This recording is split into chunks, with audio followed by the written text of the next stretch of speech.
Larva leleh terlihat bergerak lambat. Ini diakibatkan karena di kolam ini masih ada pakan cacing sutra yang saya tebarkan kemarin.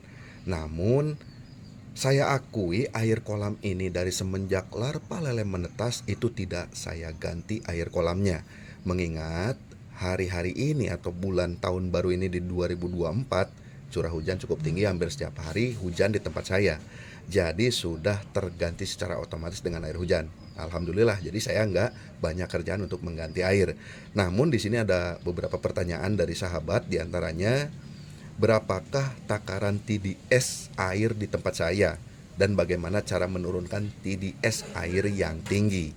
Sahabatku semua, mohon maaf saya tidak bisa mempraktekkan dengan alat karena jujur alat pengecek TDS-nya ada di kolam produksi saya yang satunya lagi. Kalau ini kan kolam tutorial, kalau kolam sana itu kolam produksi asli ya. Jadi alatnya ada di sana, jadi saya nggak bisa ngecek langsung di sini. Nah, untuk kesimpulannya, dengan alat TDS yang ada, saya cek untuk takaran TDS di sini itu cukup tinggi, di angka 500 lebih. Perlu kalian ketahui bahwa mesin pengecek TDS itu untuk ngecek kadar organik yang ada di air kolam kita. Nah, air tempat yang kita huni ini, ya maksudnya air di tempat yang kita huni ini, mau air sumur, mau air apapun, dicek TDS-nya kalau untuk perikanan biasanya di angka 25, paling tinggi 30. Kalau di angka TDS yang ada itu biasanya 250 sampai 300. Lebih daripada itu biasanya ikan bergerak lemas. Ya, kurang daripada itu juga sama. Keseimbangan di air itu akan hilang. Ikan yang merasakan, bukan kita. Walaupun terlihat air nampak hijau, kan suka ada tuh air kolam hijau tapi ikan berdiri. Nah, itu di antara 4 komponen. Yang pertama oksigen berlarut, yang kedua pH, ya, keasaman, kadar keasaman maksudnya. Yang ketiga suhu, yang keempat kadar organik yaitu TDS. Nah, untuk cara menurunkannya gimana, Kang?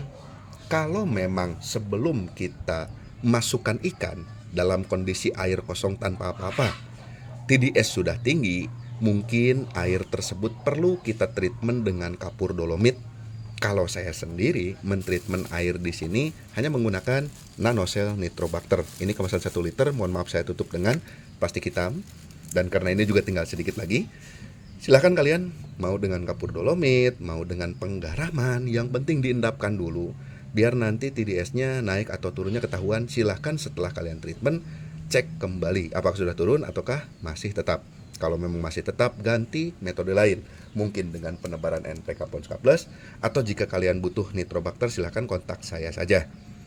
Selanjutnya, untuk menurunkan TDS apabila sudah ada ikan di kolam, gampang, tinggal ganti air. Namun pergantian air dilakukan harus sepenuh pengertian.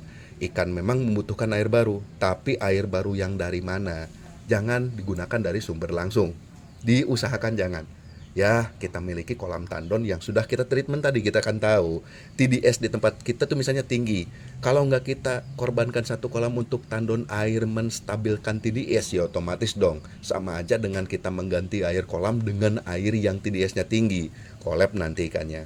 Maka dari itu, kalau memang dirasa TDS-nya kurang stabil di tempat kalian, siapkan dan korbankan satu kolam untuk tandon air treatment biar TDS-nya itu stabil. Setelah stabil baru kita gunakan untuk mengganti air kolam larva. Dan terima kasih, semoga kalian paham.